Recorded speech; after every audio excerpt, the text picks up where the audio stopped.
नमस्कार दोस्तों, आपका स्वागत है हमारे चैनल पर। आज हम शुरू करने जा रहे हैं कि ड्रामा टाइफून फैमिली की कहानी की पहली एपिसोड की explanation. First of friends, please subscribe to की चैनल। तो चलिए शुरू करते हैं और देखते हैं ये टाइफून फैमिली कैसे शुरू होती है।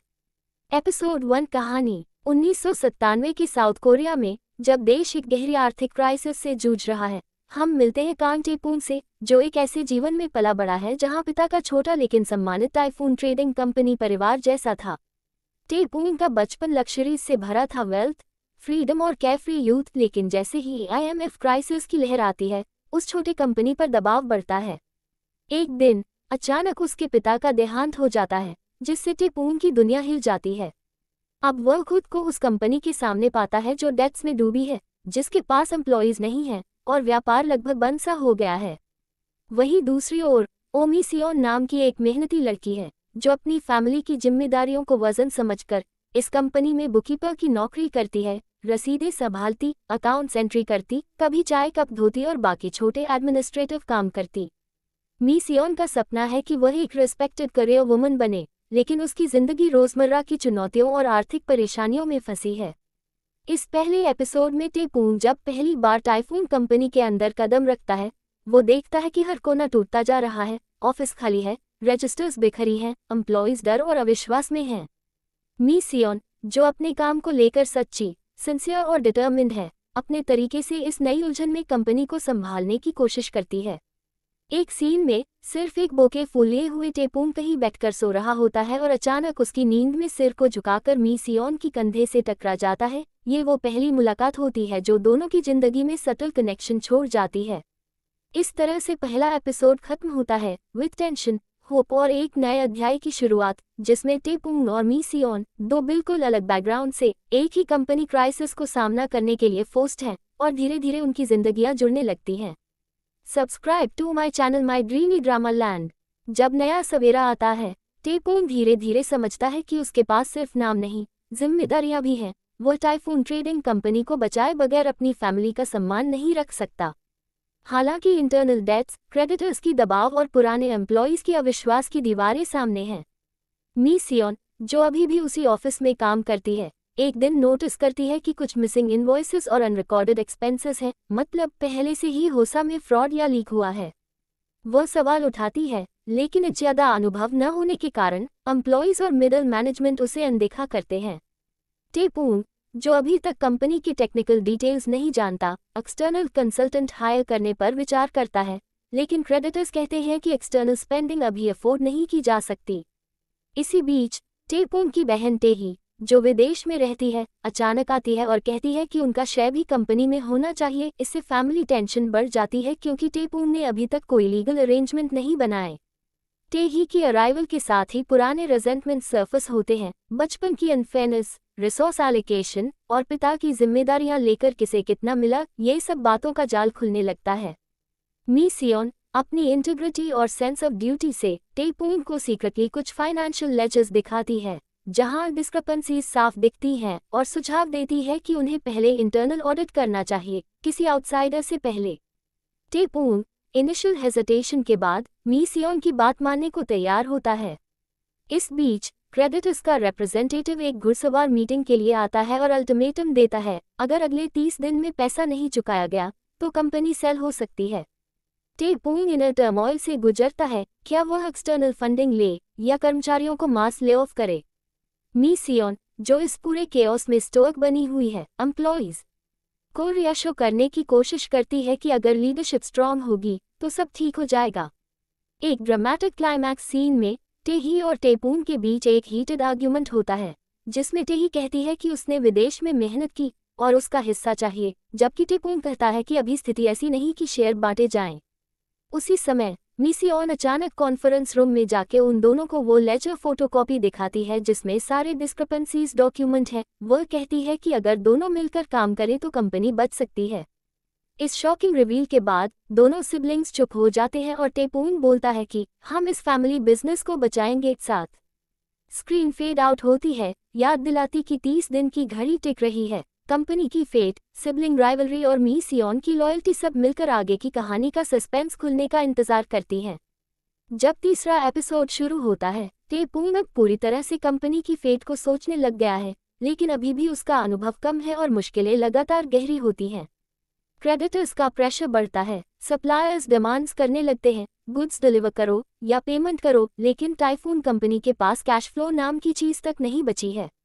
टेपूंग कठिन डिसीजन लेने पर मजबूर सुझाव देता है कि उन्हें कंपनी को रिस्ट्रक्चर करना चाहिए, कुछ डिविजन्स बंद करना चाहिए, नॉन प्रॉफिटेबल यूनिट्स को कट करना चाहिए, शायद कुछ एसेट्स बेचने चाहिए।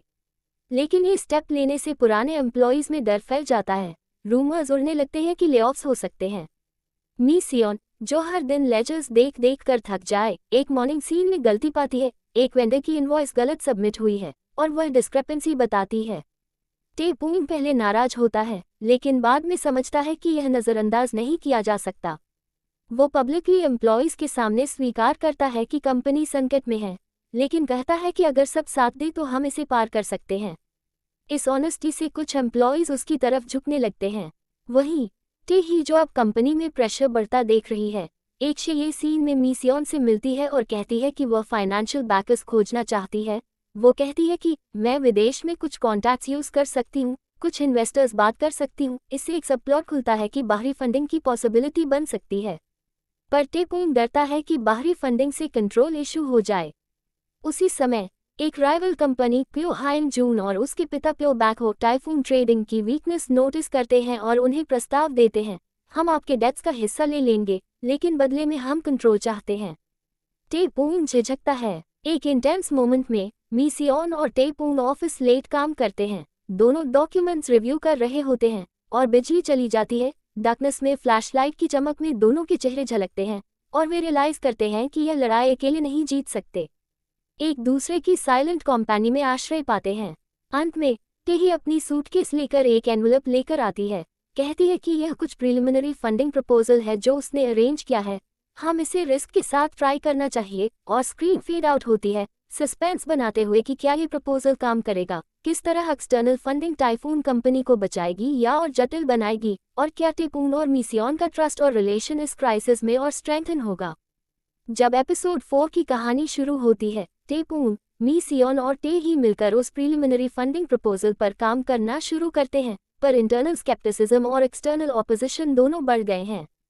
टेही के कॉन्टैक्ट से आए कुछ संभावित इन्वेस्टर्स कंपनी में इंटरेस्ट दिखाते हैं, लेकिन कंडीशन ये होती है कि वो कुछ की मैनेजमेंट कंट्रोल चाहते हैं, जिससे टेपूंग को अपनी ऑटोनॉमी का खतरा महसूस होने लगता है। इस बीच प्यो हाइन जून की राइवल कंपनी, जो पहले ही टाइफून की वीकनेस जान चुकी है, प्रेस रिलीज जारी करती है, typhoon trading facing liquidity crisis, take over possible, जिससे पब्लिक इमेज और भी गिरती है। मी सियोन एक प्रेस कॉन्फ्रेंस अरेंजमेंट करने की सलाह देती है, ताकि जनता और क्रेडिटर्स को एक भरोसेमंद मैसेज जाए कि टाइफून अभी भी लाइव है और टर्न अराउंड पॉसिबल है। टेपूंग हेसिटेंट होता है, लेकिन मी सियोन की कन्विक्शन से प्रेरित होकर वह तैयारी शुरू करता है।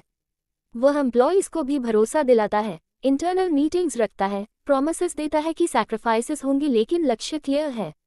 एक संध्या इवनिंग सीन में टेपूंग, मी सियोन और टेही इन्वेस्टर मीटिंग रूम में बैठते हैं।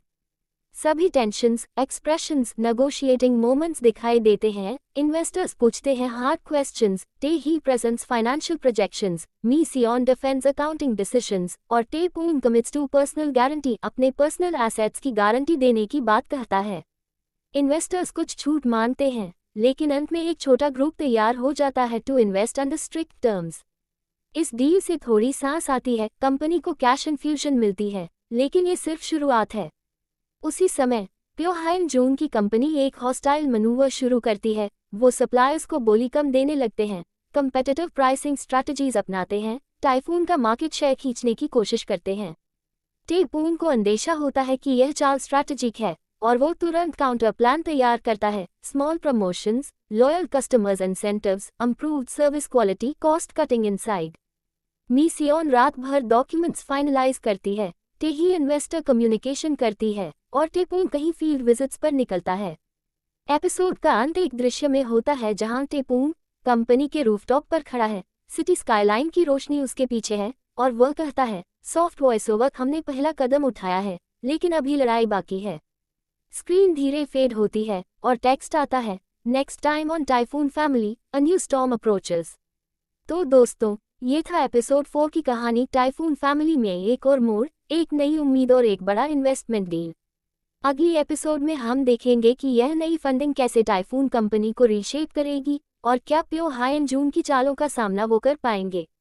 अगर आपको कहानी पसंद आ रही हो तो वीडियो को लाइक करें, चैनल को सब्सक्राइब करें और नोटिफिकेशन बेल दबाना न भूलें ताकि आप अगली एपिसोड्स की एक्सप्लेनेशन तुरंत देख सकें। नीचे कमेंट्स में बताएं कि आप किस कैरेक्टर को सबसे ज़्यादा सपोर्ट करते हैं, टेपूम, मीसियोन या टेही। और अगर आपके पास कोई थियरी है कि नेक्स्ट ट्विस्ट क्या होगा, वो भी हमें बताएं। अगले वीडियो में हम एपिसोड 5 की कहानी साथ में देखेंगे। तब तक के लिए धन्यवाद और फिर मिलते हैं।